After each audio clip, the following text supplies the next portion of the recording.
Welcome to the new video. In this one, I'm going to be talking through an incredibly important topic and something I get asked all the time. It's how to be precise with your trade entries when trading market execution. So we all know with pending orders, you set your order at a price and it will trigger you in automatically. But with market execution orders, especially when you're entering on lower timeframes where the candles move a bit faster, you do need to be precise and you need to be quick. And that is the thing that people find most difficult. So if I talk you through, and this is how I do it, I'm going to use a random setup. This is not a real trade that I would take in my trading plan. I'm just going to use it purely for the idea of me being able to illustrate how I enter the market quickly. So all I'm going to do is I'm just going to mark a zone here, and pretend this is a zone I'm looking to trade from. It's not, but let's just pretend. So I'm going to say for the sake of this video that if price, closes above this zone, I'm going to look to take a trade, right? And if it closes below, just for the sake of this video, I'll look to take a sell. That's what I'll be looking to do. Again, for the sake of this video, it's not how I really trade. But let's imagine then we've got this setup formed and we know that we're probably looking for a buy at this point. We've got, and this is important to check, the time ticking down to the end of the candle over on the right here. We've got 3 minutes and 15 seconds. That is absolutely plenty of time. I do sometimes see traders take like 5 to 10 minutes to work out where their trade entry should be. That is crazy. And the reality of it is that if you want to be a market execution trader, you need to speed up that time massively. You should be able to enter as a market execution trader within the next few seconds after the candle closes, and I'll show you how to do that. So first things first, let's say I'm looking for a buy and I use a stop loss is going to go below this zone if I'm looking for a buy. Well, let's just, for even more simplicity, let's say my stop loss goes below this level if I take a buy from this zone. Now, the difficulty people have is they know it goes below this level, and let's say, 46, right? It's below this level, but price is moving, isn't it? So as you can see here, price is moving up. So at one point, it looked like my stop loss would be 3 pips. Now it looks like it's going to be 5 pips. It moves. So how do people work that out? The first things first to remember is don't worry about setting the take profit straight away. You can add it in, but if it's too big, it doesn't matter. As long as it's not, accidentally like this and you might get stopped to take profit instantly, that would be an issue. But at this point, it doesn't matter. So as it stands, let's imagine I'm going for, a 1 to 2. We'll put it at 10 pips. That's where it'll be at for now. I won't then change that until after I'm in the trade, because that's not what matters when you're trying to enter a trade. What matters is your stop loss size, because that is how you determine your lot size. So as you'll see here, price is still continuing. We've got 1 minute and 30 left now, which again is still plenty of time because I've done everything I can at this point. I know, and again, this is not my real strategy at all, but for this strategy that we're using in this, it's not real. But for this one, our stop loss goes below this line, and we know that. So if I draw the stop loss to below the line, this is on the line, 4.61 is below the line. Therefore, 4.461, sorry, is the tightest my stop loss could possibly be and still be valid. Because if it's any tighter, it's not below the line. If it's any bigger, then it's not as tight as it can be, because this 0.1 pips below is the tightest it can be. So I would then take that into account, draw it to its tightest point, and draw my trade on for now at a logical point that gives a round number, because lot size is calculated with a round number. As you can see here, it's 6 pips. I'd have my MT4 open on my other screen, and I'd have 6 pips written into my entry trade panel, whatever you're using, but you shouldn't be calculating it manually. You should be using a trade manager where you put in the pips and the percent and it enters it for you. Now we're ticking down though.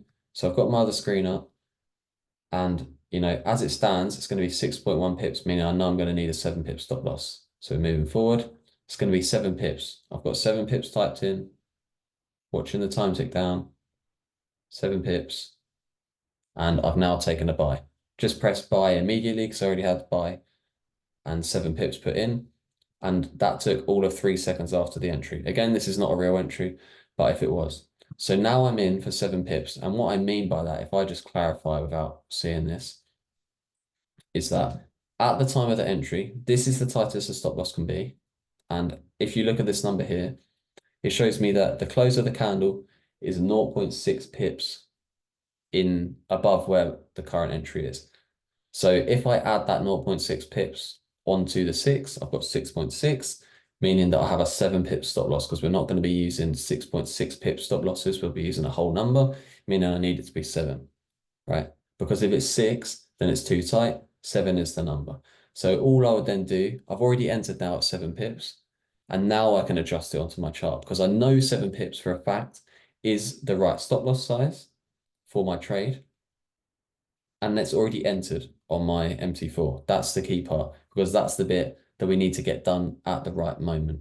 I don't need to be adjusting this and taking ages to make this look pretty before I take the trade on there. I just need to know the lot size, the stop loss size, so that I can allow my trade panel to do the lot size.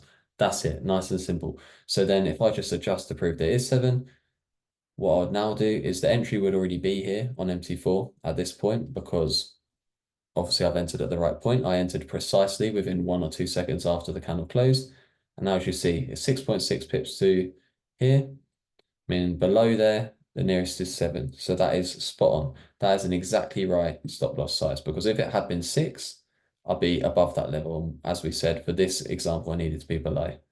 So 7 pips is below the level. 7 pips is the exact stop loss size. I can then just make sure that that is at the correct level by using the numbers on my MT4, which should be right because I entered immediately. And then, as I said, I can adjust my take profit to whatever it needs to be. For this example, we said we were going to use a 1 to 2, which we've now done. But the key thing is, rather than try and make sure it looks pretty on this first, or make sure that it's drawn out right on this first, or that my take profit is at the right number first, all I did was make sure that my entry is at the right point with the right lot size. And the right lot size was with a 7 pip stop loss from the candle close there, which, as we've just illustrated, is true. So that's now done after that trade is in and it's taken with the right lot size at the right entry point. Then I can just adjust my drawing on here to make it look right, and I can adjust my take profit to make sure it's right on MT4. That's it. That's all you have to do. And that is how you do it precisely, because what a lot of people will do is they will have seen that timer click down. I've had nothing on this chart, and then be like, oh, now look, price is closed above my level. Let's quickly draw this on. And they won't be as quick as this either. They'll go, let's draw this on. That's 6.5, meaning that's 7, meaning that needs to be 14, or I can't quite get the number right. So let's type it and take even longer. And then they go, right, now let's open up my MyFXBook calculator for position size, type in all these numbers of 1% risk, 7 pips stop loss, 14 pips, work that out. Now I'll open up my MT4 and go in there and type the numbers in. By that time, your trade could have pushed up here. Sometimes it won't, sometimes it will still be hanging around entry, so you've got time. But sometimes, and a lot of the time, price will have already moved off your entry. And even if it hasn't, it's not good and professional trading practice to not be entering precisely. It's not professional at all. And it is also stressful. You don't want to be doing that, because, you know, if price moves off without you quickly, and it will sometimes when you're getting nice momentum trades, you know, it is not a nice feeling when you're just watching that tick all the way to your take profit when you could have been in there, but you're too slow. And all it takes is to streamline the process in the way that I've just illustrated here, because that's exactly how I do it when trades tick down. I would, of course, just use my actual strategies rather than talking through just a fake scenario just for the sake of illustration. But I hope this has been useful, because it is a topic and a question I get asked all the time about being precise with market execution orders. So thanks for watching. Drop a like and subscribe, and I'll catch you in the next video. Thanks again.